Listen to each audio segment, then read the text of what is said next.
History of Fictitious. Volume 3. Story number 2. White as snow, red as blood. Told by the scribe of legend. Written by his pencil. Chapter 1. A young, soon-to-be mother sat in her cottage in the mountains of the kingdom of Hamilton. She gazed at the snow that fell on her windowsill while she sewed some clothing for a baby. While distracted, she pricked her finger, and a single drop of blood landed against the snow. She set her work to the side. Staring down at the deep red against the bright white, she said, "If my child could have skin as white as snow and lips as red as blood, she might be the fairest maiden in the land." However, when the mother gave birth, instead of having one child, she had twins. The mother and her husband were delighted as the babies shared the physical features of each parent. The firstborn had the same crimson lips and maroon eyes as her mother. The child also possessed her father's raven hair. The second-born, meanwhile, had fair skin and hair like her mother, while her blue eyes matched her father's. The couple cherished their little Rose Red and Snow White. They made a good living collecting and growing medicinal herbs from the mountaintops so they could give the girls a comfortable life. The mother believed everything was how it should be. The peace did not last. When the girls turned 5, their father died fighting a forest fire that spread near their home. The mother was left at a young age to take care of the children by herself. Rose and Snow were both sweet children and learned to attend to the herbs from what they learned by watching their parents in the past. Soon, Snow made remedies and medicine inside the house while acquiring the skills to cook and sew clothing. As for Rose, she worked outside in the garden since she enjoyed the fresh air even when it was cold. One day, when both girls worked outside while their mother stayed inside sick, they had their first visitor. The little girls were bundled up to withstand the frost, but that was not the case for a little bear that had found them. He was shaking from the cold despite his thick brown coat. At first, both girls were unsure what to do and were afraid of the bear. Being more compassionate towards creatures in pain, Snow approached the bear cub first. Rose followed her, making sure her sister was careful. "Hello," Snow said to the bear, crouching to his height. The bear just looked at her with sad eyes and sniffed. Snow stood and smiled at her sister. "What should we do? He looks freezing, and I don't think bears are out during winter." Rose agreed, "He's probably lost, but our mother wouldn't allow him in the house, Snow." Snow looked at their small stable and said, "We could bring him in there." They glanced back at the bear, who was around their 7-year-old size if it stood on its hind legs. Rose gave in with a sigh, "All right, I'll give Mom her medicine. You take him in the stable and start a fire."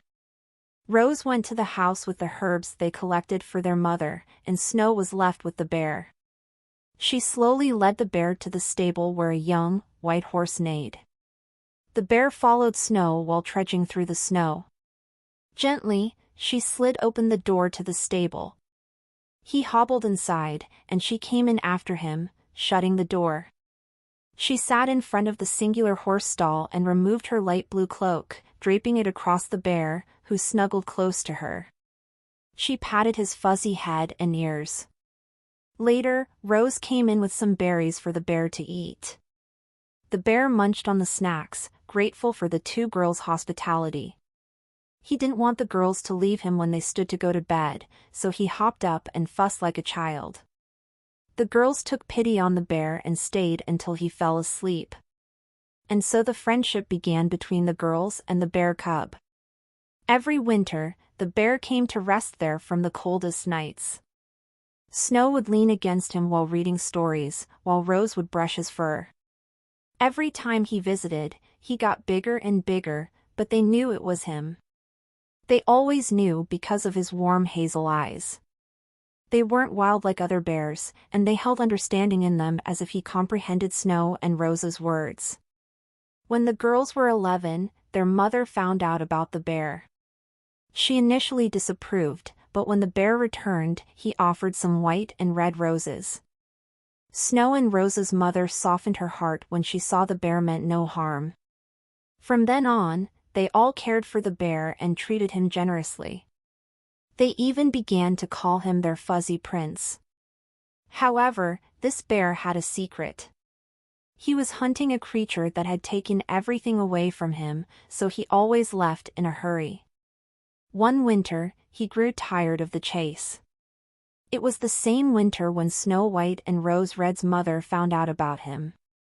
He didn't want to keep hunting, so he stayed with them all winter and spring. He enjoyed the attention he received from the girls. He relished the long nights when Snow read stories while rubbing his ears. He liked it when Rose brushed the fur along his back. And loved their mother for sewing him a blanket. As summer came, he went back to work. For many years, he had no luck tracking his prey.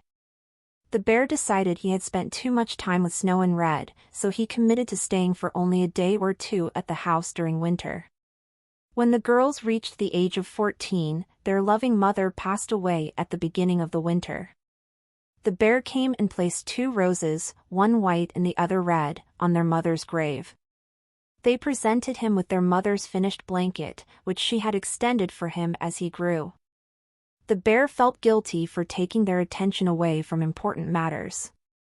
After all, they had wasted food and supplies on him, so the bear did not stay with them that winter. After that, he didn't come back at all, suppressing his true feelings. The girls hoped he would, but he never returned. He always checked on them from a distance but never appeared before the girls. He became a fond childhood memory as the girls continued their lives. Some days, they wondered if their fuzzy prince even existed at all.